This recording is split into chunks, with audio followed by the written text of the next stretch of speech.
Então, retornando o nosso intervalo, dialogando com Olga Miranda, falando sobre o livro que ela está lançando agora, dia 31, lá no Sindicato dos Bancários, né? Exato. De Alagoas. Amanhã, né? Amanhã.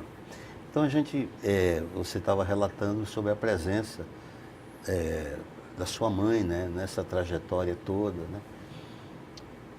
E também, para você como filha, o mergulho que você deu, psicológico, né, afetivo nessa história toda, para trazer isso, né, à tona e publicizar isso, que as pessoas tomarem conhecimento, que é uma parte significativa da história do Brasil, da história de Alagoas, até que Alagoas está completando 200 anos e ele foi um personagem extraordinário nessa história, seu pai. Eu acho um livro muito bacana, historicamente falando, ele ficou bem construído, evidentemente que merecerá futuros reparos, quando a gente perceber que possa existir alguma falha, alguma informação, a gente está sempre em processo de crescimento, mas o livro ele fala de algo que, por exemplo, em relação ao hotel, ninguém sabe, ou poucas pessoas sabem, que o Theo Brandão pertenceu também ao meu avô. Não, ele alugou e lá ele fez um hotel que era o anexo do Hotel Atlântico. O Hotel Atlântico, que como a família era discriminada, então de vez em quando aparecia pichado lá, não é? Palácio do Kremlin, que é a residência oficial lá de Moscou. Ou então Morte aos Miranda. Então, vez por outra, aquele hotel estava sendo pichado e sendo invadido. E não chegava um ou outro militar, era um caminhão cheio, né? E minha avó vivendo toda essa agonia, esse processo, tudo em razão de quê? Das escolhas que seus filhos fizeram. 2 filhos apenas. E essa escolha desses 2 filhos, ela repercutiu de forma dolorosa em todas as pessoas da família. Porque, conforme eu falei, né, no bloco anterior, eles foram perseguidos, discriminados, e minha tia conta que as pessoas atravessavam a rua para não falar com elas, né?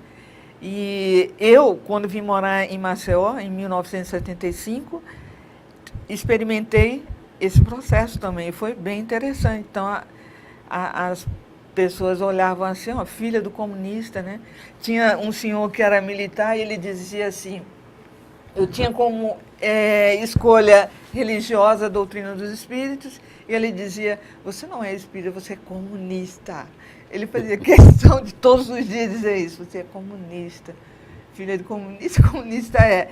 Aí eu olhava para ele assim, né? Ficava assim, fazia de conta que não. Porque assim, eu tenho um amor tão grande pelo meu pai que, para mim, qualquer coisa que você falasse não me afetava contra o meu pai, não me afetava, porque eu tinha uma postura em relação a ele que era aquela.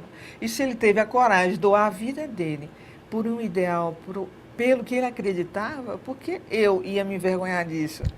Jamais. Então, eu tinha essa postura, né, em relação a qualquer pessoa. Não tinha receio nenhum, né? Então, mas eu fiz esse livro para homenagear os meus avós, a minha mãe, a família da minha mãe e ao meu próprio pai, né? Esse livro ele é fundamentado também em documentos, na revista Veja, em jornais de época, em que eu vou demonstrando como era a conjuntura de Alagoas, né? Eu falo um pouco de Maceió, depois eu falo do Hotel Atlântico, que foi essa residência enigmática,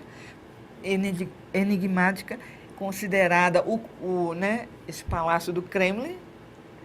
E aí venho falando da minha avó, de como era a vida da mulher na época, e as escolhas do meu avô. Então, eu tento fazer assim, uma coisa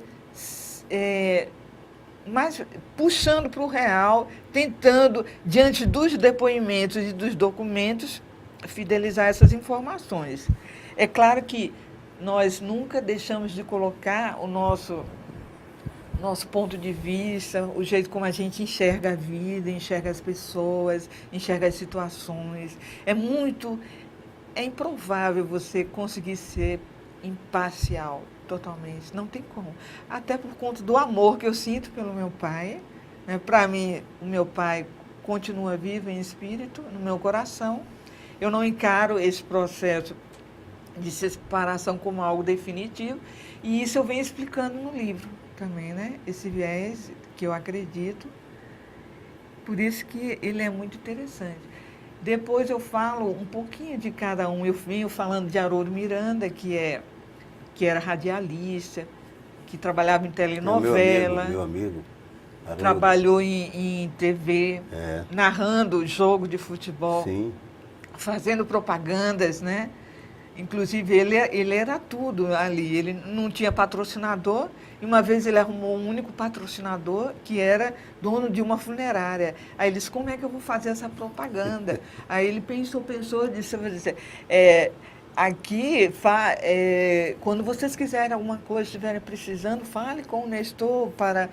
É o amigo certo para as horas incertas, né? Então, ele tinha um jeitinho especial de falar, né? Então, eu falo no tio Haroldo, eu falo no Hélio Miranda, que foi técnico de futebol, né? Eu venho narrando um pouquinho do meu tio Edivar, que morava em Aracaju, mas foi perseguido, perdeu um emprego e ficou traumatizado com a perda do irmão. Tão traumatizado que psicologicamente não ficou bem, né? Então eu venho narrando esses fatos em relação a eles. E a família da minha mãe é um livro muito instigante, muito interessante. Agora, e a sua reflexão, seu mergulho nisso tudo, e você como espiritualista, o sentimento e a vibração que você relata em momentos no livro, de situações como se você estivesse presenciado o que estava acontecendo com seu pai, não é? Após eu contar essa fase até a prisão dele, todas as buscas que nós nos debruçamos para tentar encontrá-lo, aí o que eu começo a refletir, e aí eu começo a ter problemas de ordem emocional. Eu tive depressão, eu não gostava de ninguém, eu não queria me relacionar com as pessoas. Eu tive muitos traumas, e minha tia começou a me levar para umas reuniões, né? Doutrinárias, e eu comecei a ver aquelas reuniões. E depois de um ano, assim, quando eu completei 16 anos, eu fui para uma dessas reuniões. Quando eu fui tomar passe, eu de repente entrei num transe que eu não acreditava, nisso não acreditava. Lógico, criada no marxismo, sem religião, né? Quando eu entrei nesse transe e vi um homem, né, trajado, todo elegante, que veio me buscar e disse, eu cheguei atrasado, mas vim para nós dançarmos as valsas do seu aniversário de 15 anos. Aí era um ambiente muito bonito, muitas flores, música, as pessoas muito bem vestidas, né? E eu não sei precisar quanto tempo eu fiquei naquele transe. Sei que, para mim, foi o início desse processo de credibilidade. Ainda demorei muitos anos para acreditar, apesar das visões que eu tinha. Uma dessas visões foi no dia do meu casamento. Aí eu conto isso no livro, que eu comecei a chorar da entrada da igreja até o final do casamento. E quando a minha mãe me pergunta, por que essa crise toda, você estava tão bem? Eu disse, porque o papai está aqui, eu vi. Aí ela olha para lá, olha para cá, olha para cima e fala, Jaime, isso é hora de você aparecer. Entendeu? Tem essas coisas assim hiláricas que a gente vai contando no livro, que são essas percepções espirituais que eu tinha e que me deram a certeza da imortalidade da alma. Apesar de que eu até coloquei hoje no Facebook, muitas pessoas, em razão disso, dizendo, por que você não procura um terapeuta? Mas... Paciência, né? Paciência. Não, tudo bem.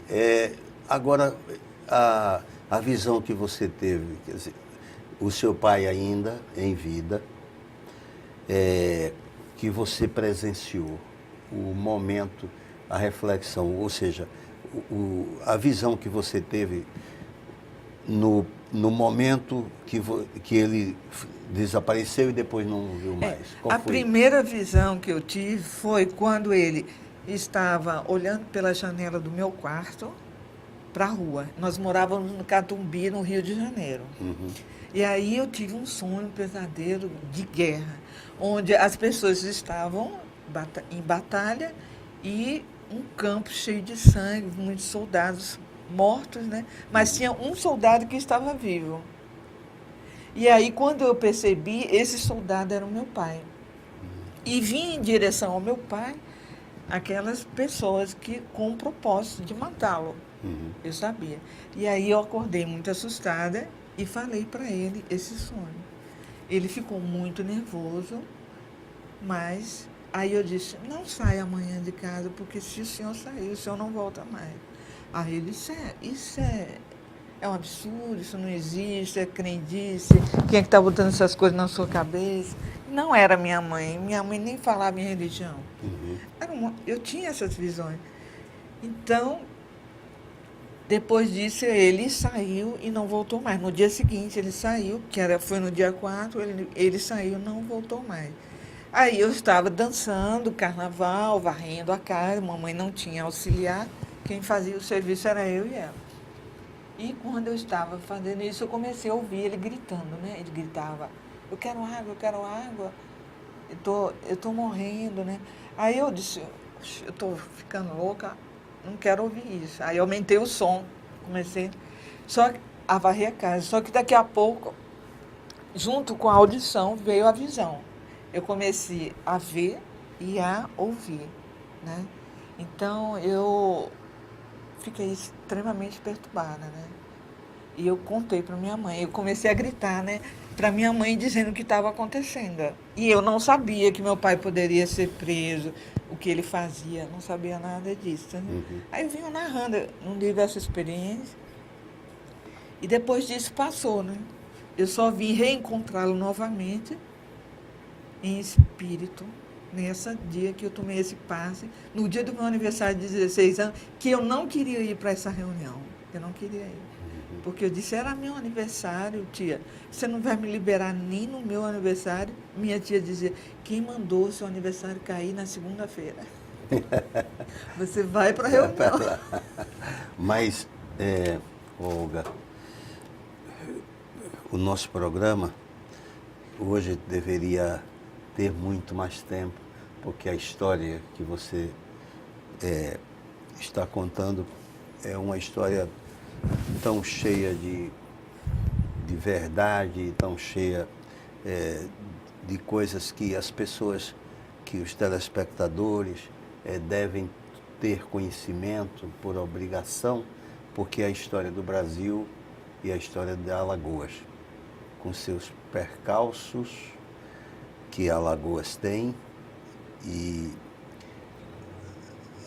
as tendências ideológicas que não permitem tanta coisa que podem surgir em favor do povo. E seu pai foi um homem que pregou a igualdade e a liberdade, o avanço social.